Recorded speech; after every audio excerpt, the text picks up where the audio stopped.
Taylor. This is just leaving us one thing left to do. Let's do it! Who wants to see the croc?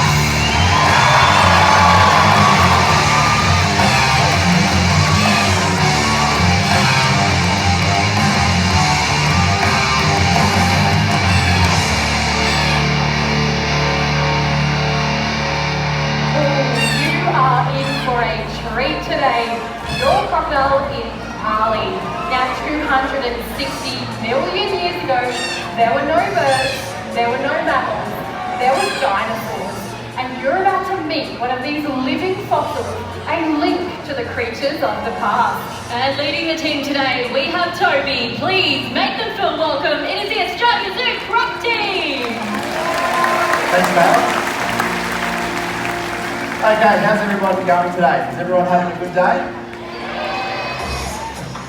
10 people are having a good day. Alright. You can do better than that. Is everyone having a good day? Yeah. That's way better. And it's about to get even better again because obviously this is the best part of the show. I'm clearly biased, but we've got crocs for you today. What we're going to do now, with Nero's help here, Nero's going to help us feed Charlie today, is we're going to hopefully change your mind about crocodiles because unfortunately for the poor old crocodile, everybody thinks all they do is they just swim around and they just kill and eat people every day. This is not the case at all. What we'll do today, the biggest thing we're going to do is show you what to do and not do in crocodile territory, which is the thing that people struggle with in Northern Australia. Now the biggest mistake that you can make in croc territory is this. Is going down into their water. Everybody thinks the best spot to go barra fishing is standing up to your knees in the water. Very, very bad idea. Once Charlie realises I'm in here, once he feels my footsteps and sees all the commotion in the water, he's going to come straight over here. Boys like him are incredibly territorial. They hate anything being in their water. So if I give a few more splashes and get him a little bit angry, where's Nero? There you go, mate. Good luck. Thanks, mate. So slowly coming over, watch that tail as he builds up all that power. That'll pop up. Come big fella. Come on, fella. Coming out slow today. Alright, look at the food. Stop looking at my legs.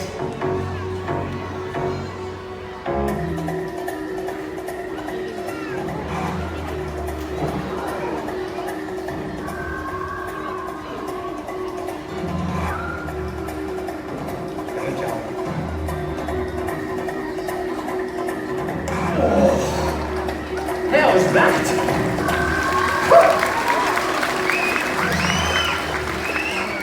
So he came out pretty slow then. If he means it, he can go from the tip of his nose to the base of his tail, and he can do it in the blink of an eye. Now, he strikes out for a couple of reasons. One, for food, like we showed you then, but the other one is for territory. It's extremely territorial, so what I reckon we'll do, Tubbs, why don't you jump back in the water again over there and splash around? Get us a place. I just told everyone that's the worst thing to do, mate. Who wants to see Toby do something stupid again? There you go, mate. So you can stitch me up over there. Thanks, mate. Okay, so for a croc of his size, and he's not overly big for a saltwater crocodile, these guys can grow to, the biggest recorded one was 7 metres long, so he would only be probably about 4, so he's got a long, long way to go. He could eat fish and turtles and small stuff any day. What he wants to eat though is big things like kangaroos, wallabies, small cattle. If you lived in the Northern Territory, they even eat water buffalo, and they wait for them to come to the edge to get a drink. So it's important to remember, in Northern Australia, they prefer dirty water. Now we've cleared this water up so you can see, so you guys can see Charlie when he swims. In the wild, it would generally be really murky, really, really dirty. Another important point here is he's called a saltwater crocodile, but that doesn't mean he lives in salt water. They can live in any kind of water, and in actual fact, over 70% of wild saltwater crocodiles live in fresh water. So don't taste it and think that it's because it's fresh, you won't find salties there. Big, big mistake. The important thing to remember is just don't do anything in and around the water's edge. Now, Charlie is a very unique crocodile here at the zoo. He's one of only a handful that we have who he's never lived in the wild. He was born in a crocodile farm in Thailand. So as a result, because he's never lived in the wild, he's never had to, I guess, hunt for himself. When he first came here to the zoo, he'd never seen grass or another living animal. He was chasing birds and water dragons all over the place. And because of his upbringing, from being in a crocodile farm, he is the most dangerous crocodile we have here in the zoo. Now, he looks pretty slow today. He's just walking out and sitting there with his mouth open. But make no qualms about it, he is the most dangerous crocodile we have. And he would probably love to grab a hold of me. We're not mates, even though he's been here a very, very long time. And in actual fact, that's probably why you guys are all here today. You don't want to get a photo, everyone has cameras. You don't want a photo of me feeding him, you want a photo of me in his mouth, which would absolutely make everybody's day. Ruin mine, but geez, everyone would make a lot of money selling that footage to YouTube. Over here, mate. Now what we'll do now is we'll get him down this end, because Charlie, out of all the crocs we have, what Nero's going to show us in a second, he's the best croc we have at doing these tail walks. Down here, mate. Come on, Charlie. Okay. So this is something else they can do, as well as doing a strike up onto the bank from an animal that's going down to get a drink. He can do a tail walk as well. So we'll get him down here and Nero will show us that. Yeah, exactly. So slowly going to make his way over. You see, as soon as he is moving along as well, as soon as his back goes under, it's pretty shallow where he is there, but as soon as he's completely under, he would go unseen. If this was dirty water, he wouldn't disturb the surface. He's got lumps and bumps on his back, and he's slowly making his way over to pop up. Gummy fella, come on. So when he hatches out of his egg, he's about 15 centimeters long. So he's super cute, super tiny, but everything wants to eat a baby crocodile. So he hides out in the reeds along the banks, and he starts doing this strike to get things like insects and small reptiles that are overhanging the water. So he will strike vertically upwards and grab them from the reeds, and then he continues to do this until he's this size and even bigger, still getting over half his body length up and out of the water. And he probably weighs 350 kilos, and he has the ability, just using his tail, to launch that mass up and out of the water. So once he's locked onto whatever food items dangling over the water's edge, at this size, he'll be taking things like possums or flying foxes, even birds. They're all roosting too low down next to the river system and overhanging branches. And once he's locked onto that movement over the water's edge, what he will do, and we'll do in a second, is he will angle his head completely upwards to properly lock on, and then he will plant his feet on the base of this pond. And if you watch his tail as he angles his head upwards, it will start to get a big kink in it, and it will start to get a twitch in the end. So as much as I'm looking at his head right now, I'm also looking at his tail, because you can watch that power get built up in that tail. So once he's locked on, he's thinking about it, he's building up that power in the tail. Yeah, how was that? A weapon. And he is known for getting his head up over this top rail here, so he's really, really good at it. He's best known for doing these tail walks. He's keen to show us again. There he is again. So that is something you have to watch out for in Northern Australia. You have to watch out for those tail walking crocs. Now, croc territory is not here on the Sunshine Coast. It begins up in North Queensland, goes across the top of Australia, and it ends down in Broome in Western Australia.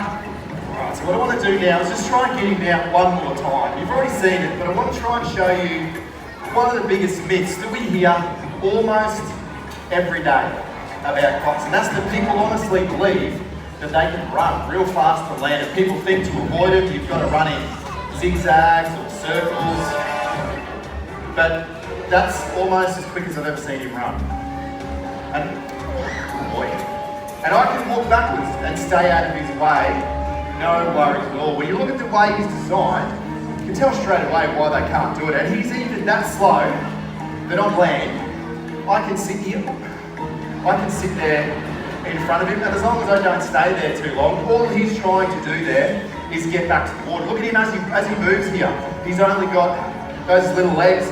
he's probably at least 300 kilos. So on land, you're never going to get chased by one. If you get between one and the water though, and it's going down a hill on soft mud, they will slide over it quite quickly. But generally, hard solid ground, they cannot and they will not run. So all of this about crocs that we tell you and we've shown you today makes them so easy to avoid. There's only 3 things to remember. You heard me say at the start, they can grow to 7 metres and they can strike half their body. So if you're 4 to 5 metres back from the edge, you'll always be safe.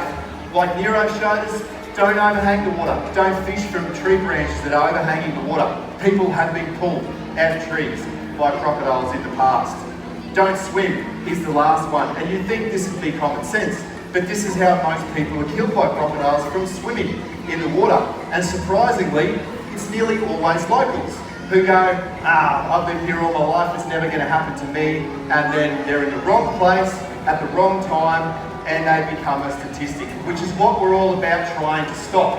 We're not doing this, Nero and I, we can act like some kind of legends, but we're not. It's very, very simple to do it, feeding crocodiles, as long as you follow those basic rules. And it's to keep you safe when you go into croc territory, and it's also to keep them safe. Because when there's a fatality, when there is an accident, it's all over the TV, it's all over the newspapers, and the government will make knee-jerk reactions where they introduce legislation into Parliament like last year, allowing crocodile farmers to steal 5,000 crocodile eggs from the wild, which is an absolute tragedy for crocodiles here in Queensland. They are not overpopulated like everybody says they are. We are the ones who are overpopulating. So we've got a website for you to look at where if you're interested you can put down your signature on a petition, and we've got a video where Vinny will explain what we're fighting at the moment a little bit more.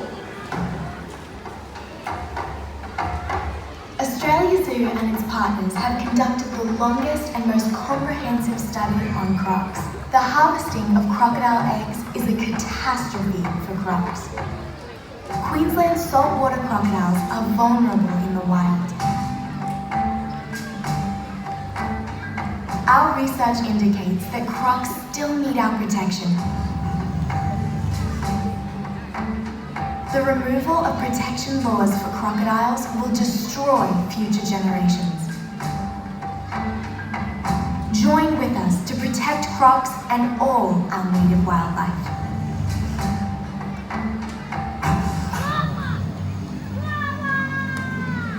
So please follow that link and sign the petition to help keep these amazing animals safe out in the wild. But I mean, we don't expect you to go away today loving crocs as much as we do. I mean, myself, Toby, we get to work with crocs every single day, so we're crazy about it. But what we hope is you can go away with a bit of a better sort of understanding and appreciation for the important role that they have up in our northern waterways. And Steve-O, gonna come up on the big screen, he loved crocs with everything he had, and that's no secret to anyone. But what he did was he passed that passion, passed that enthusiasm onto every single person that works through the zoo today. So it's with that, I'd like to thank you for coming here to the zoo and helping us keep Steve's dream and this planet alive. Ladies and gentlemen, please consider what we've learned here today and take a step into protecting our wildlife and our planet. This could simply be by growing a native tree in your backyard, or always remembering to take your rubbish with you and place it in the bin. Now it's your turn. Get out there, live a little on the wild side, and always remember, crocs rule! Have a great day. Thank you all for coming.